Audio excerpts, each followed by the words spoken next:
Some magic items grant wishes, the powerful ability for a character to change the nature of reality in any conceivable way that they desire. Wishes are generally regarded as the most powerful magic in the game and have the potential to greatly upset the balance of play if not handled carefully by the referee. A wish that the referee judges to be unreasonable or overly greedy may come to pass, but with its intent twisted in some way. For example, a wish for a very powerful magic item may cause the item to appear, but in the possession of a dangerous enemy. So, it looks like someone's been rubbing their magic lamp a little bit too briskly.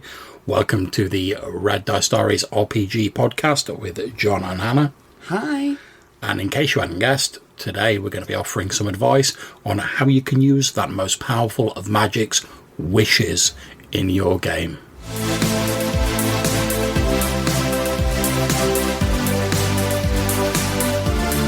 So what you heard at the start of this episode was the description of wishes from the Ring of Wishes from Old School Essentials, which is a reformatting of the basic expert version of D&D.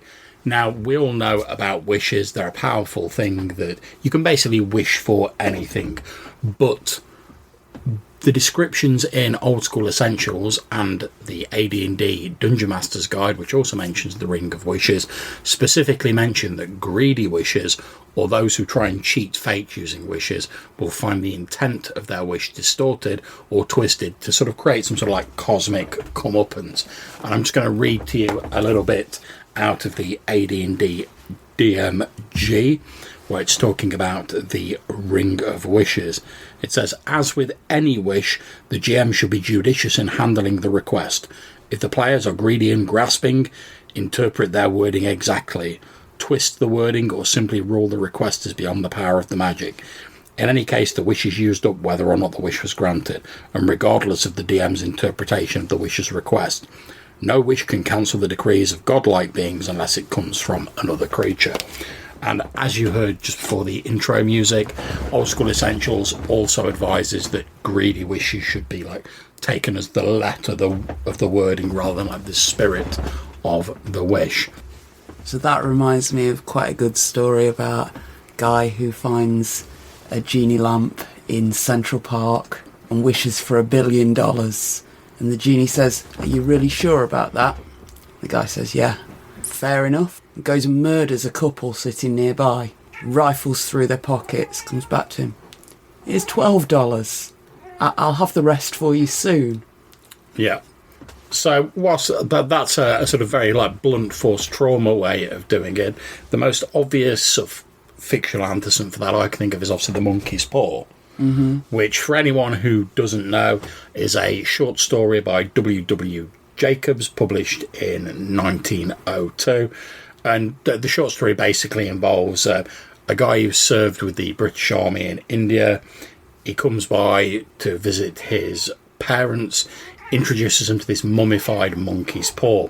He tells them that an Indian fakir placed a spell on it so it would grant 3 wishes, but each wish would have hellish consequences as punishment for tampering with fate. Morris, the person who brings the paw in, has had a horrible experience with it.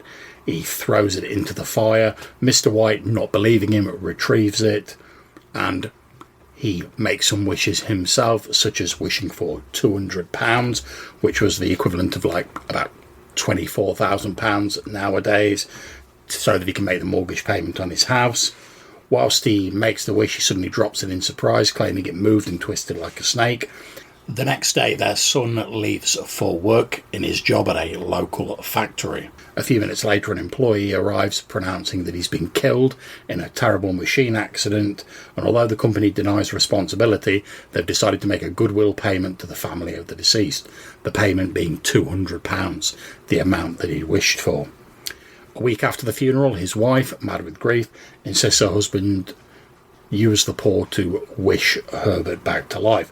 Reluctantly, he does so, and they hear the fumbling sound of their zombie corpse-like son banging on the outside of the house, trying to be let in.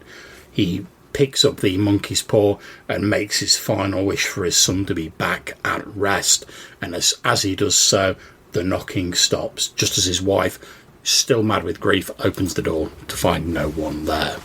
So again, there we see unwise wishes and sort of greed leading to people's downfall by the intent, the spirit of those wishes being twisted. So it might sound, listening to that, like a wish is just an excuse for the GM to sort of dunk on their players. To be honest, I don't really agree with that. I mean, both Old School Essentials and the AD&D 2nd edition DMG specifically mention that only greedy wishes, or ones that try and cheat fate, are the ones that have their intent twisted. So here's a few suggestions that I've put together for how you can include wishes in your game without breaking it, in inverted commas, whatever that is, and whilst also not just using it as an excuse to give your players grief. So my first hint would be to make it obvious that greedy wishes will be twisted. Most people who've got D&D experience or know the monkey's paw styles of the stories will be aware of this, but you might get some people who aren't aware of that, or they don't know how it works in D&D. But I find just making it really obvious from the get-go that, like, you know, if you're too greedy with it, it's going to get twisted around, will, if not entirely remove any moaning or griping should that happen, it'll at least lessen it. And I found this recently in my OSE game where the players found a Ring of Wishes with 1 charge. When they activated it, I had one of the immortals or the gods, a sort of shadowy like Nazgul figure, appear and say it was bound to grant 1 request, but they should be very careful what they wished for. And if having some like evil Nazgul like immortal appear and basically go like, oh, you want to be careful what you wish for, isn't a clear sign that like this could be dangerous, I don't know what is. My second hint would be to dress it up a bit. A wish is your chance to go to town on the fantasy element of your game. Your players have somehow managed to get a powerful item that can literally rewrite reality. It shouldn't be boring and may even form the crux of that entire session. Have a genie appear and do a song and dance for them, or some ancient creature emerge from the smoke in front of them. Just go to town with it. It shouldn't just be a case of like, you rub a magic ring, your wish comes true. It's this fantastically powerful item that can entirely rewrite your setting if used correctly. So it should feel like that and have appropriate sort of pomp and ceremony to go with it. My third tip is don't unduly punish wishes. Now, as we've said before, many versions of D&D go to lengths to point out that it's only greedy or vain wishes that get punished. So if your players make a perfectly sensible wish, don't feel the need to twist that round. Let's say, just as a hypothetical example, your D&D party rock up, they've found Aladdin's lamp, they've got like a wish or whatever, and the barbarian just goes, oh, I wish for a really like cool looking sword. There is no reason to twist that. Just have the genie be like, Shazam, you now have the coolest looking sword in the land. It might not have any magical powers or anything, but it looks like the coolest sword because that's what you asked for. And that's not like a greedy or game-breaking wish. That's just a barbarian going like, I use a sword a lot. I want the coolest looking sword. That is grand. There is no reason to twist that around. Just Shazam, the genie gives them that. My fourth tip would be, if the players do get greedy, give them a chance to change their mind. So if it sounds like your players are maybe getting a little bit on the greedy side, you know, they're sort of thinking about what they can get, just straight out ask the players if they're sure that's what they want to wish for. That gives them a chance to think like, oh, yeah, maybe we have got a bit OTT there, and they can rethink it. But when you do, if they do say, yeah, that's what we wish for, just ask them to repeat exactly what they're wishing for and then write it down word for word, so that in the future, when the intent of the wish does get twisted, you can say, well, you asked for this, and point at your notes, and there's no argument about, oh no, we didn't ask for that, we actually asked for this. You've got it written down in black and white. I mean, hell, if you're broadcasting your game, have the recording there, there's no argument then. And my final tip would be, don't break the letter of the wish. And that's why recording it is so important in writing, online, however you choose to do it. If it's a greedy wish, sure, you can twist the intent, but make sure that whatever the PCs ask for, that's what they get. The way they get it might not be what they want, like your example at the start, love, but they should still end up with whatever they wished for. So if they go, oh, I want 5,000 gold pieces, and the genie flies to a neighbouring kingdom, lays waste to their treasury, and like brings it all back in like a big barrow and goes, there you go, 5,000 gold pieces. They've still got the 5,000 gold pieces they asked for. They might not approve of the fact that it's decimated a kingdom to get it, but they've still got the 5,000 pieces. Whereas if the genie turned up and was like, oh, I couldn't get 5,000 pieces, here's 50 and I've still decimated a kingdom, that's a cop-out because they didn't ask for 50 gold pieces. They should always get what they asked for, but just not in the way that they might have wanted to get it. So there's a few of my tips. Love, have you used wishes in your games at all? So I did attempt to on one occasion, but I think the player characters rather got the wrong end of the stick. Oh, right, okay. Again, the Star Trek game, and I had envisioned a sort of a, genie from Aladdin, fairly friendly character, but as a Q. One of the player characters did something for him early on that he considered a great favour, like in the first 5 minutes of the session. Okay. And the rest of the session was intended to be, this Q says, okay, I'll give you a wish, what do you want? Yeah, and then the whatever consequences. hijinks ensue as a result. Yeah.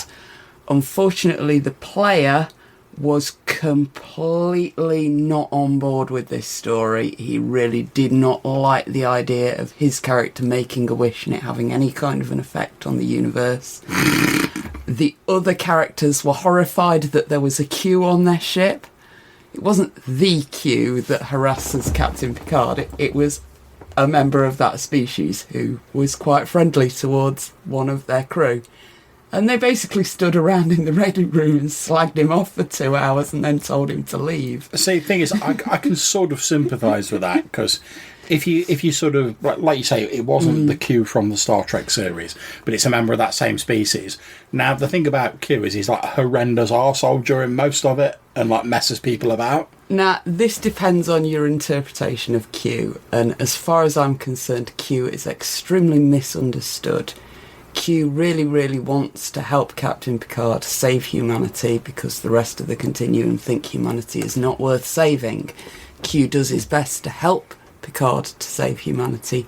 Q even notices one Christmas that Picard's having like quite a hard time about that artificial heart he's got and regretting some of his life choices. And so he sends him on like a journey to the past, the present and the future. He does it all in one night. Q's an amazing character. Unfortunately, the method by which he chooses to illustrate this to people is via what I like to call the way of the arsehole. Well, the other thing that I would like to point out is that this was the Christmas episode, and thus I'd sort of assumed that the players would realise that I wasn't intending to be too unpleasant with them for that game. But yeah, I should have set it up better at the start, I think. I think if you do make a very important point, though, where we're talking about, like, players and GMs can often have different assumptions about these things. And like you say, you were like, oh, it's going to be a jolly Christmas episode, like Christmas wishes and whatever. And the players were like, oh, it's a Q, he's going to try and mess us up somehow. So they were like not having it. And it's like different in expectations that causes a problem. And I think that's very relevant when you come to like items with wishes in D&D. Because like, anyone who's played D&D for like any length of time will probably have like a horror story about like some wish that went horribly wrong. And as a result, people are sort of like, wish items, you shouldn't like mess with them. They'll probably just want to like leave them alone. Of course, you'll always get one person who's like, no, make me the best warrior in the world, and they deserve everything they get. But I certainly know when I had this one in my last Old School Essentials game, one of the things I really liked about it is, and one of the benefits of having all that sort of like back knowledge, is that once they found this item and they activated it by like rubbing this like gold ring, and this sort of like shadowy like Nazgul like figure appeared and basically said like, oh, when the ring was made, I promised to perform like grant one request to the person who made the ring. That was never fulfilled, so I'm here to like pay what I owe. And they realised it was a wish like straight away, And then, obviously, having all played D&D, they were like, oh, we've got to be careful what we wish for, because, we might get messed about. So a lot of the rest of the session then became them, like, debating what they wanted to do with it. Now, I don't know this for sure, but I think if there'd have been more wishes, so there's only one charge in the ring, they'd have maybe been a bit more free with them. But when they only had one, and they were like, all right, we don't want to get messed about, but we've got, like, a lot of things that, like, this could be useful for. What's the most useful thing? Or, like, how can we get the most utility out of it without being messed about? And my players came to what I consider to be, like, a very sensible and great solution. They basically just went to this immortal, like, all right, okay, so you've been around, like, since the world was created. And they were like, yeah. And they basically went, tell us all about this bit of historical plot. And the sort of Nazgul, like, immortal was like, so you just want some information? That's all you want? And they were like, yeah. And he was like, okay. And he, like, laid out this story, like, sort of like a very sort of, like, condensed version of, like, how the world was created and what happened to cause certain events. And because the players had literally just said, just tell us what happened in this period of history, I did not distort that, mess them around, twist the intent. It was just like, all right, you want this knowledge, I've got to give you that knowledge because you have to get what you wished for. There you go. And like I said, I quite enjoyed the whole sort of, like, discussion amongst the players of them sort of going, like, oh, we've got all these things going on, what should we wish for? And as well as it being quite enjoyable for me to watch, I also got to then sort of get a glimpse into what they considered to be the most important things in the game, because they were like, oh, we really want to find out what's going on. Oh, but if we get, like, the whole history of this, it's not giving us anything, so, like, it can't really twist that around, and it doesn't, like, profit us directly, but by knowing all of this background, we now know why this group exists, how this got here, what's going on with this, and then we can, like, do the rest ourselves. So with it not being a particularly greedy or grasping wish, I didn't distort it in any way. The immortal was just like, here's the information you've asked for, basically told him a story. And that worked great. And like I say, that follows my sort of suggestions of, I made it obvious that, like, greedy wishes would be twisted, because I had the immortal being like, oh, be careful what you wish for. It was dressed up because we had this immortal appearing and explaining a bit of the background. They didn't get punished because they didn't wish for something greedy. I made sure when they said, oh, we want this information, the immortal was like, oh, so you just want me to tell you how this happened? Is that what you want? And they could have changed their mind and gone, oh, no, actually, we want something else. So I gave them that opportunity, and I didn't break the letter of their wish. They said, we want to know the background of this particular bit of history. And the immortal was like, I've been around since the world was created. Here's what happened. And they got exactly what they asked for. No one was harmed, nothing was twisted. And how they choose to use that information in the future of the game is entirely up to them. And it didn't break the game or anything, because I had, like, the rough background written out anyway. And it was nice for me as a GM, because it just, like, illuminated, like, bits of the plot that they otherwise might not have found out about. So that's our episode offering some hints on how you can use wishes in your game. If you've got any horror stories about wishes, or you've got any suggestions as to how you've used them in your game, please do get in touch. You can leave us a voicemail message on SpeakPipe. There's a link in the description of this episode. Or you can send us an email to rddrpgpodcast@gmail.com. If you want to make any suggestions about future episodes, whether they be GM tips or anything else, or you just want to have a bit of a chat, you can reach us at those locations. So until we see you next time, take care, stay safe, keep gaming, and be careful what you wish for. Bye.